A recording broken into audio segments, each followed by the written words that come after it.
And now, children's stories, not for children. Once upon a time, there was a poor woodcutter who lived on the edge of a great forest with his wife and 2 children. Those 2 children were Hansel and Gretel. Now, the wife turned out to be an evil stepmother, and they were poor and they were hungry.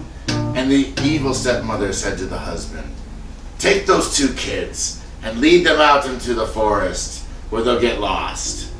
For we can't afford these kids, these brats, and we need to eat ourselves." So kids are so expensive. They're so expensive, as all of us know. I've thought about doing this myself. I'd be living. If it wasn't for in smartphones. Bermuda right now. If it wasn't for smartphones. I don't Exactly. think she would have been able to finish her sentence before. I would have just knocked her goddamn head off. I've been like, oh, well, I guess I'm not feeding anymore. Well, this is gonna come up. So anyway, the weak father, husband, Yeah. takes Ugh. so he agrees, right? And Hansel is like, oh shit, here we go again. So he tries to go out, and all the doors and windows are locked because the evil stepmother figured out what he did. So he grabs some bread, thinking, I'll do what I did with the stones with bread. Because he's Hansel, like Han Solo. Yeah. I love how he's pronouncing it. It's like, he's like the hero. He's like Hansel. Hansel. Right. Han Solo. So the woodcutter takes his 2 kids in deep into the woods, and Hansel is dropping the breadcrumbs. I'm sorry, Along the way. I've only ever heard of Hansel.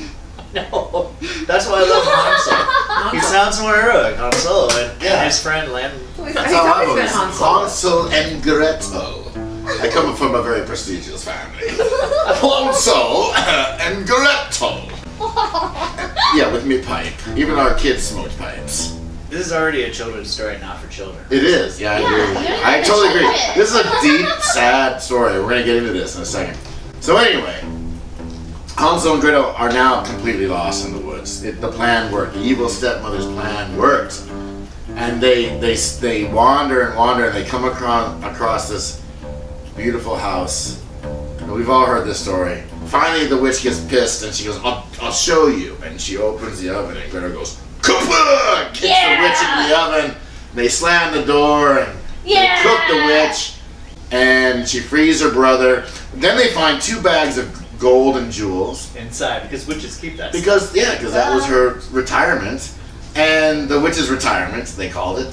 And then they somehow found their way home without bread and without stones. And so, lo and behold, the evil stepmother has died as well. And there's the father to celebrate, yay! And he gets to get all the gold and jewels, and they live happily ever after. Is that how that story ends? Yeah, I did not remember. that's like a load of patriarchy bullshit right There, she got it. I totally agree. I told Grant on the phone today, I was like, you know, this was written by a man when the father Like, takes him out to the woods. Yeah, drops doesn't have the balls to save his kids, drops them off in the woods, and gets to inherit everything. Gets everything in the end. In the end, the father wins. Yeah. That's a patriarchal bullshit. That's I agree with you. patriarchal bullshit right there. I totally agree. Yeah. But the original story is that it's the actual mother, not the stepmother, the mother that makes the father take these kids into the woods. And that's a different story. Because now you're talking about horrible, hardcore times. You're talking about starvation, the potato famine in Ireland. You're talking about, the plague in Europe and just radical starvation anywhere where anyone would say that. But for the Brothers Grimm to make this into their stories, they had to create the stepmother. So they had to take it to that next level. All right, I'm about to break some psychological whip ass out on this though. Do it. Let's hear Let it. me just say, he gets right to the very core of what children are truly afraid of. And the most scary thing that I can imagine is that my mother wants me dead and wants to eat me. I mean, that really goes to the very core of what children are afraid of when the lights go out or when things start going bad. In the West, because the children always overcome it in the stories, and we like our stories of Yeah. triumphant hero and doesn't get me Yeah, because down. this And if is you have to step on a few moms to get there, so what? Right? You sacrifice the mom character because it gets to children's really deep dark fears and all of our deep dark fears, right?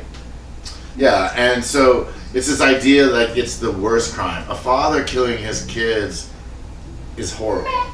But yeah, it's horrible, but it's not as horrible as the mother doing it. And the mother doing that crosses a line that's almost sacrilege. It is absolutely like the deepest, darkest fear that Grant's talking about. Yeah, but I mean, I really think there's a deep dark lesson here too, that's aimed at controlling children. Like, don't eat too much, because your mom might want you dead. Like, there is a kind of a Maybe, thing where yeah. you're supposed to I be actually, afraid, I right? actually think that's probably true. Because when they're gluttonous, right? Yeah. The thing when they're gluttonous and start eating the house, The that's witch. when the witch comes out and wants Well, to. and they were wants to sent away catch to 'em. begin with because they eat too much. Yeah. Yeah. So there is Well, this they sort were of message of, hey They were kids, Right, don't like, eat too they much or your need mom to might turn on you. Mom and dad need food too, and mom and dad are not willing to starve for you. Is what that says. You're the one that has to go. Mommy. If someone's gotta go, it's not gonna be me, and it's not gonna be your mother or your stepmother. It's gonna be you. Children's like it. stories, not for children.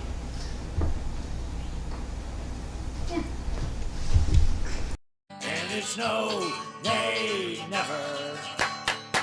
No, nay, never.